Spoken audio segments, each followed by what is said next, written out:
évoque le Japon, chacun arrive à se faire sa propre représentation du pays. Que ce soit à Tokyo, les mangas, les jeux vidéo, le mont Fuji, les sushis, la nature ou les temples, tout le monde a sa propre idée du Japon. Pourtant, le Japon ne peut se résumer par aucun de ces aspects, mais plutôt par tous à la fois. Après 4 semaines à travers le pays, nous avons pu nous faire notre propre représentation du Japon, et cette série de vidéos retrace ce chemin. Entre l'hyperactivité de Tokyo, la tradition de Kyoto et la nature de Nikko, chaque vidéo évoquera un aspect marquant de notre voyage. Donc profitez bien de ces vidéos et profitez bien de cet extrait du Japon.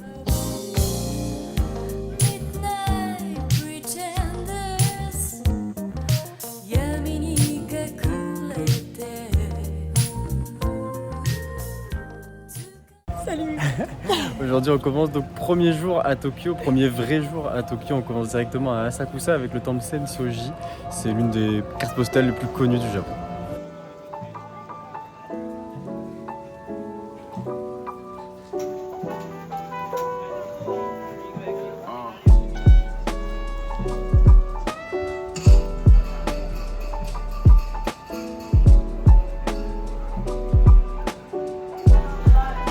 Au Japon, la religion majoritaire est le shintoïsme.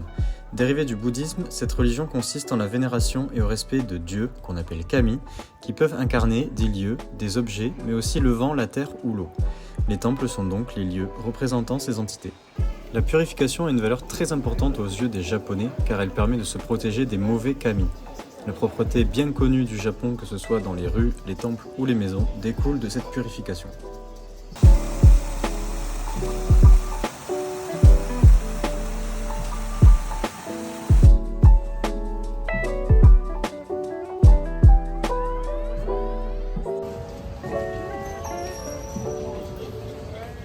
Ce matin, petit tour au parc de Ueno, c'est un des grands parcs de Tokyo. Il y a énormément de temples à aller voir. Je pense qu'on va se régaler. You know, it's like when you were at work and you said to yourself, you know, I'm gonna have a good time tonight. I'm gonna go out to you. It's all about love.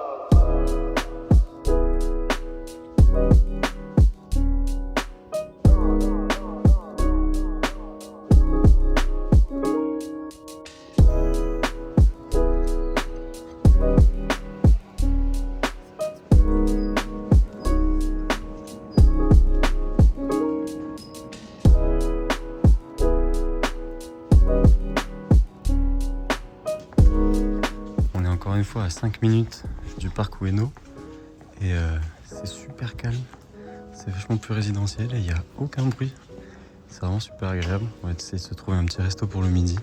Comme quoi il y a vraiment de tout à Tokyo, entre le moderne, l'ancien, le monde, personne.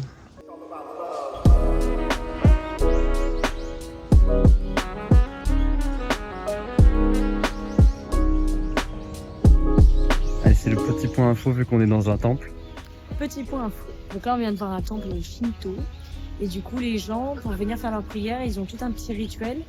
La première chose qu'ils font, c'est de se pencher en avant devant la torii, donc la porte, pour un peu se purifier avant d'entrer dans le lieu sacré. Après, ils arrivent, il y a une sorte de grosse boîte qui balance une pièce. On se penche en avant pour, encore une fois, respecter la divinité auprès de laquelle on est venu prier.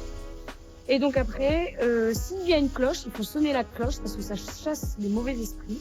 S'il n'y en a pas, il faut également frapper 2 fois dans ses mains pour dire à la divinité locale qu'on est ici et pour qu'elle puisse nous écouter. On fait sa petite prière et on repart en saluant. Des règles comme celle-ci, il en existe partout dans la vie des Japonais. L'exemple le plus parlant est la cérémonie du thé que nous montrerons dans l'épisode sur Kyoto. C'est particulièrement ça qui fait que le Japon a su garder ses coutumes malgré sa modernité. Et cette dualité se retrouve partout à Tokyo avec des quartiers ultra modernes à quelques mètres de quartiers plus calmes.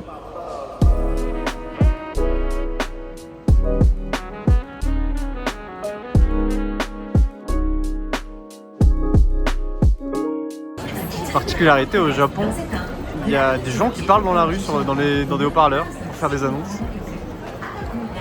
Donc là à Shibuya il y a ça et quand c'est fini il y a de la musique.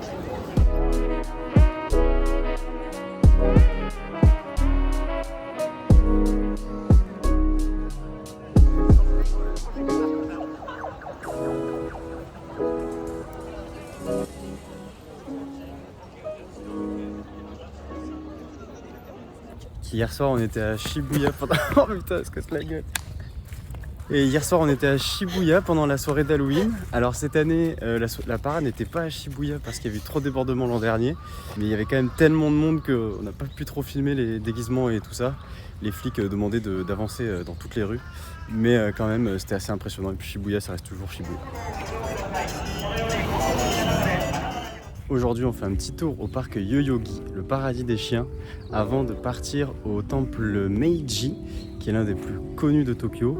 Il est en l'honneur de l'empereur Meiji du début du XXe siècle et il se trouve dans une bambouserie, ce qui est vraiment magique.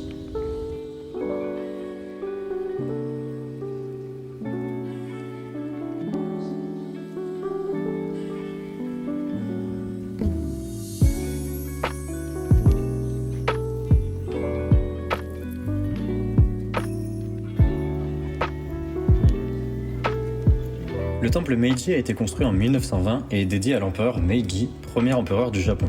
C'est le plus grand lieu de culte du pays et il se trouve dans une forêt de 100 000 arbres au cœur de Tokyo, ce qui dénote complètement avec l'activité de la ville. Et bien voilà, on sort du Meiji Temple, on est tombé sur un mariage, donc tout le monde était en habit traditionnel. Bon, on n'a pas pu prendre de photos pour des raisons évidentes, et puis il y avait beaucoup trop de monde, mais c'était vraiment très très très beau.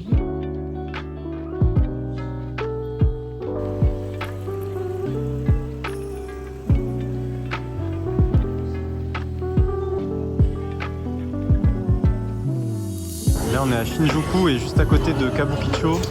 C'est un peu la rue des maids, alors je retrouverai le nom, mais c'est les accompagnantes, que ce soit femmes ou hommes. Le terme que je recherchais était celui de bar à hôtesse ou hôte. Ce sont des bars où les gens vont pour discuter avec quelqu'un en buvant des coups. À ne pas confondre avec les maid cafés où les serveuses sont habillées en tenue kawaii.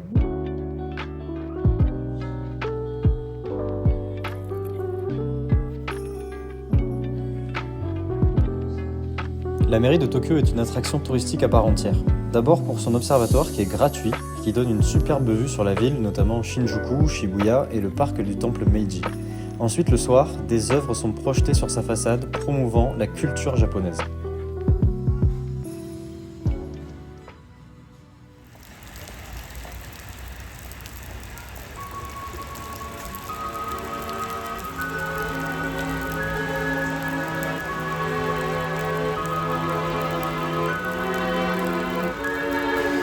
Ce matin, tour au parc Zozoji avec la vue sur la tour de Tokyo juste derrière. Grosse pluie aujourd'hui, du coup le haut de la tour est dans les nuages. Ça donne une atmosphère féerique avec cette pluie qui tombe. Ça n'en reste pas moins magnifique.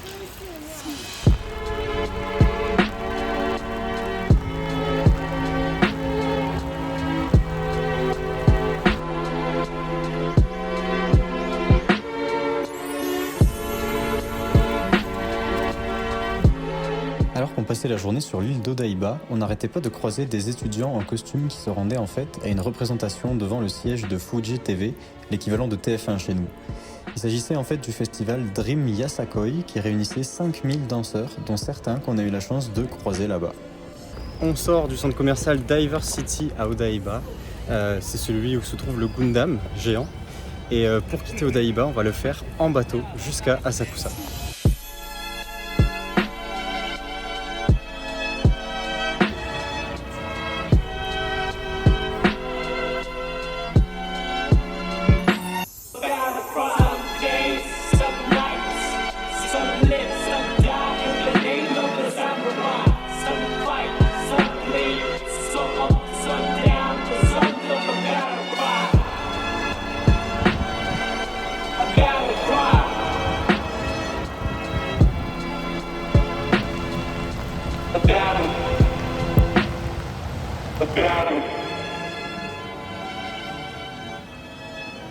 Du coup ce soir, petite balade dans le quartier de Ginza et on vient de passer juste, on vient de manger dans une petite allée sous un pont en fait sous lequel passe le Shinkansen, donc le train japonais.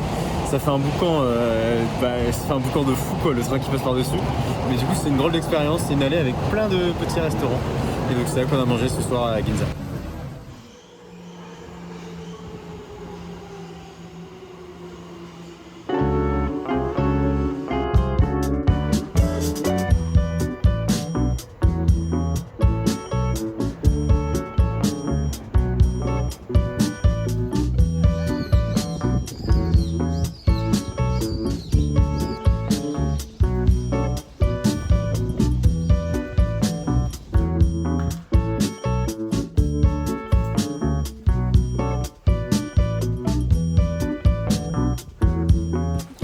petit tour à Kamakura, c'est à 1 heure en train de Tokyo.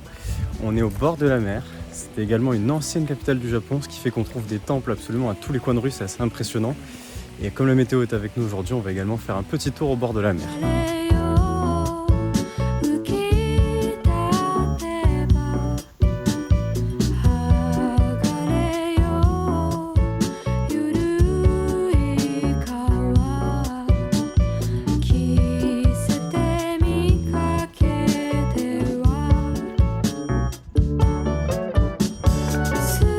Kamakura, c'est entouré de collines. Du coup, il y a des sentiers de rando qui sont plutôt des balades que tu peux faire de temple en temple. Ça permet de voir plusieurs temples à la fois. Celui qu'on fait, c'est le Daibutsu, il me semble. Je vous mettrai le détail en bas, évidemment. Mais du coup, voilà, c'est super sympa. Bon, je retire ce que j'ai dit sur sentier entre guillemets. Là, on est vraiment sur du trail.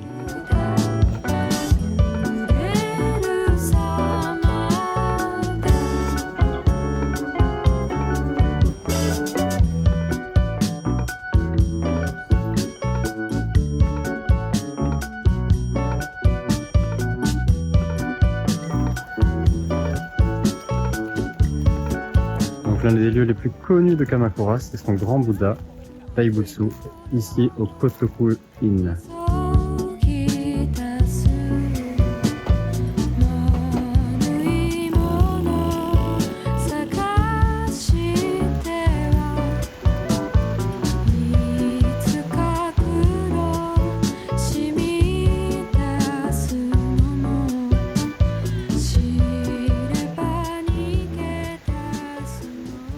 Dernier jour à Tokyo aujourd'hui, quartier de Akasaka. Et ce matin, on va aller au Teamlabs Planet, un musée d'art interactif avec de nombreuses œuvres de lumière. J'ai très hâte de voir ce que ça donne.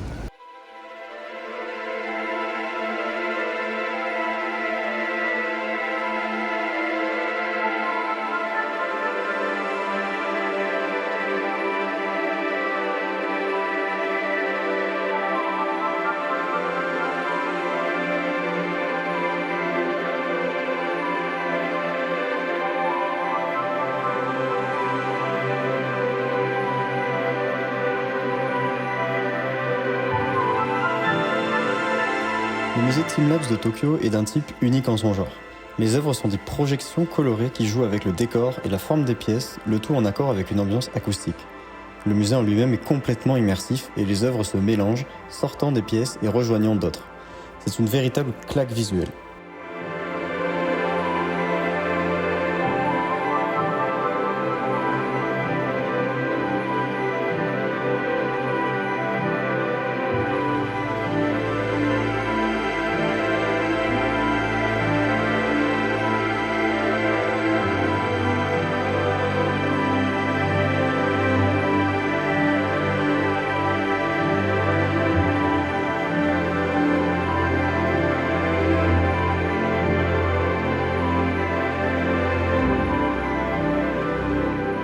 Sur ce musée tout simplement extraordinaire que s'est fini notre semaine à Tokyo.